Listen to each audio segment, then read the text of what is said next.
Dando continuidade nessa cobertura especial sobre a tragédia que atinge o estado do Rio Grande do Sul. Até o momento, quase 1,5 milhão de gaúchos foram atingidos, 107 pessoas morreram, 136 seguem desaparecidas, além de 380 mil cidadãos sem energia e 450 mil sem acesso à água.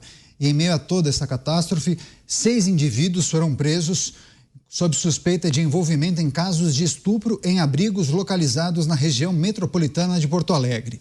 Os crimes foram realizados na capital gaúcha, Canoas e Viamão. E envolvem crianças com idades entre 6 e 10 anos, além de uma jovem. Dos 4 casos que ocorreram em abrigos, a Secretaria de Segurança Pública afirmou que os agressores são familiares das vítimas e que esses abusos eram recorrentes nas residências que se estenderam aos abrigos. Uma força-tarefa com a participação do Ministério Público foi criada justamente para acompanhar de perto essas investigações. Vamos girar com os nossos comentaristas, reforçando que nós teremos vários convidados especiais, cobertura especial da Jovem Pan News também aqui em Os Pingos nos Is. Vamos a Brasília, José Maria Trindade. Zé, seja bem-vindo. Uma ótima noite a você. Diante dessa tragédia, a gente se depara com tantas pessoas fazendo bem, né?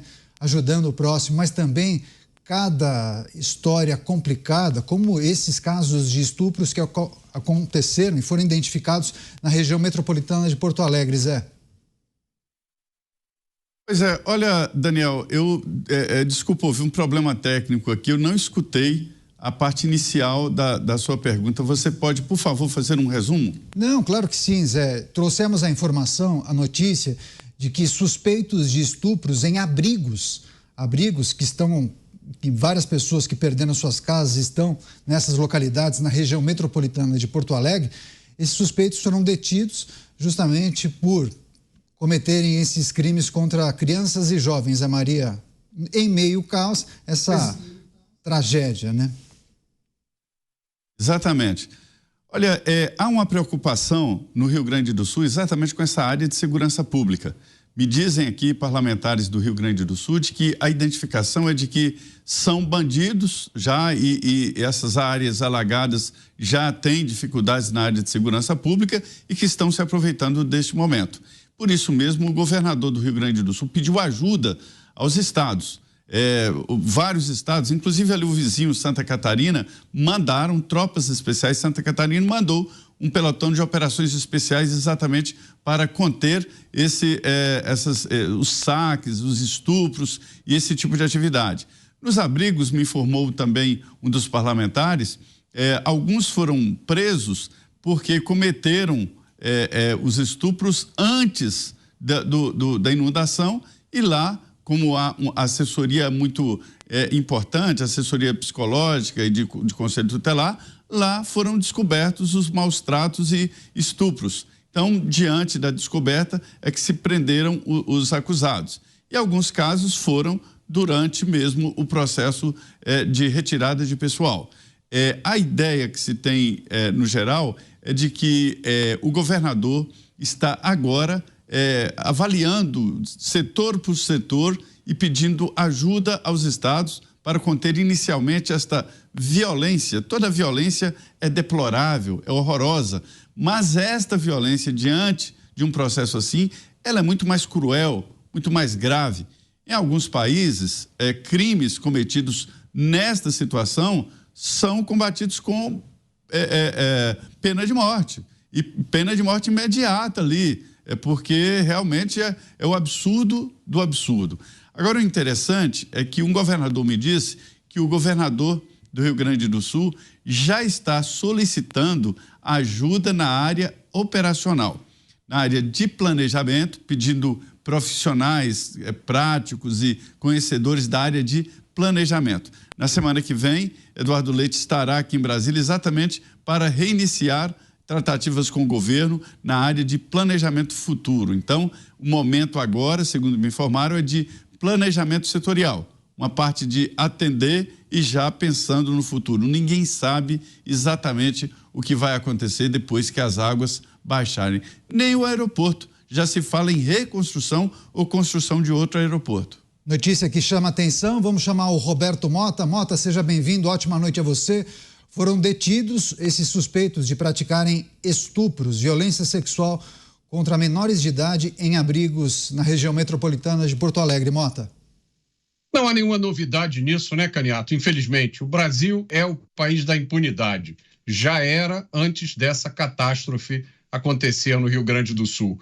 Boa noite para você, boa noite para os meus colegas de bancada, boa noite para a nossa audiência que está com a gente desde cedo, acompanhando as histórias, os dramas, os rostos por trás disso que aconteceu. Se a situação de segurança pública no Brasil já era precária antes disso, imagine agora, nesse momento de anomia, de quebra dos sustentáculos da nossa civilização. É um momento que traz o melhor e o pior das pessoas. E aqueles que são os piores entre nós, num momento como esse, a gente percebe, né? Há muita gente que defende que o criminoso é um pobre coitado, que não teve oportunidade, que dada a oportunidade para ele, ele vai se tornar um cidadão comum. Mas é nesse momento que a gente vê a falácia que isso é. É nesse momento que a gente vê que entre nós estão algumas pessoas dispostas a fazer as piores coisas, das piores formas possíveis, aproveitando o momento de fraqueza. Eu dou uma sugestão a esses estadistas nossos que agora, depois da catástrofe, vão fazer o planejamento. É uma inovação inédita no mundo inteiro. Depois da catástrofe, eles vão sentar e planejar. Eu dou uma sugestão para eles. Eles precisam dar uma olhada no que aconteceu em Nova Orleans, depois que o furacão Katrina passou por lá em 2005. Eu queria acionar o Cristiano Beraldo, porque nós abrimos, Beraldo, tratando daquela questão que envolve a prisão dos suspeitos de realizarem estupros, violência sexual em abrigos da região metropolitana de Porto Alegre contra menores de idade, crianças e jovens, Beraldo. Claro que a gente tem aplaudido e enaltecido o trabalho maravilhoso dos voluntários.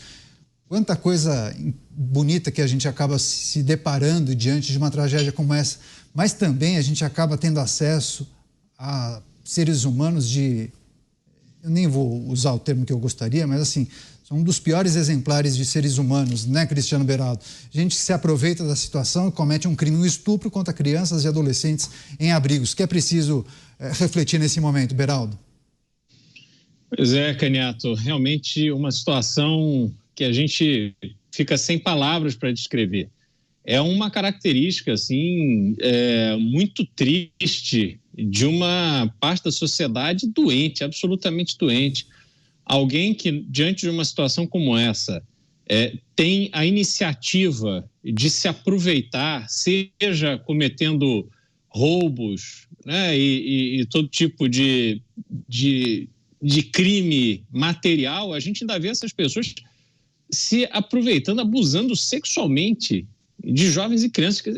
É uma loucura. O que dizer sobre uma pessoa com esse tipo de postura, com esse tipo de iniciativa diante de pessoas em absoluto estágio de fragilidade?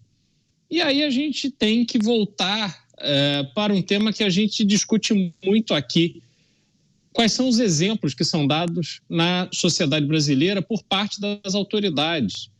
Quer dizer, cadê a lei sendo aplicada no seu máximo rigor para aquelas pessoas que não cumprem a lei? E aí isso a gente vai ver que, aos poucos, começa com uma mão amiga ali, um casaquinho acolá, um cafezinho, uma acupuntura, uma saidinha. E aí esse mau exemplo vai se alastrando e, de repente, você tem pessoas que se sentem absolutamente à vontade para simplesmente fazerem qualquer coisa, cometer qualquer tipo de crime sem nenhuma conexão com a convivência em sociedade de forma civilizada.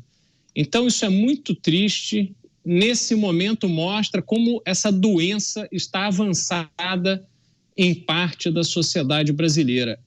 Muitas coisas precisam ser curadas a partir dessa tragédia que acontece no Rio Grande do Sul. E uma dessas coisas também é essa recuperação dessas pessoas, e aí eu não estou falando desses criminosos eles têm que ir para a cadeia e ficar bastante tempo lá para jamais, nunca mais pensarem em cometer outro ato desse, também servirem de exemplo. Mas nós precisamos atuar para recuperar a cabeça daqueles jovens, daquelas crianças que ainda estão em formação, para que essas crianças não cresçam tendo como referência essa sociedade onde se faz tudo e qualquer coisa, se comete os crimes e não se tem medo da punição. Maior tragédia climática do estado do Rio Grande do Sul. Vamos imediatamente a Canoas, cidade da região metropolitana. Lá está o repórter Bruno Pinheiro, vai trazer as atualizações, informações de momento. Bruno, seja muito bem-vindo. Ótima noite a você. O que é preciso destacar para a nossa audiência? Bem-vindo.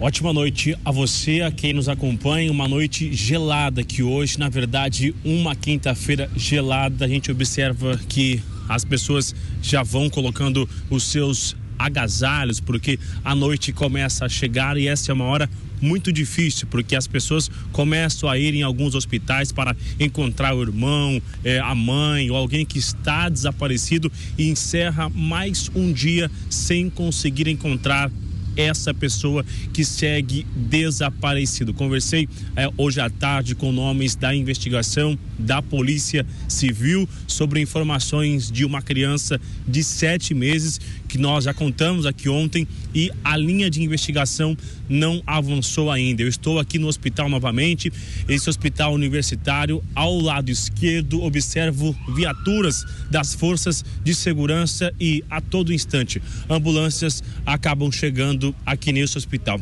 Agora uma informação que é muito importante, um relato que eu acompanhei hoje à tarde. Além da onda de violência, começam esses assaltos, mas tem um outro tipo de ação criminosa enganando as pessoas. Uma situação que aconteceu, são duas, inclusive eu ouvi essas pessoas hoje à tarde. Uma é um link que é enviado via WhatsApp oferecendo água, que é essa revenda de água, no valor de aproximadamente R$500. Essa mulher, ela tinha esse dinheiro, já tinha comprado outras vezes e tinha recebido essa água. Ela enviou esse valor de R$500 numa conta. Quando ela fez o envio, recebeu um tipo de mensagem do banco alertando que tinha uma alta chance de ser um risco, de ser um endereço errado. Enfim, ainda assim, ela aceitou enviar e quando enviou o comprovante, esse celular, esse número não mais respondeu, ou seja, era um golpe criminoso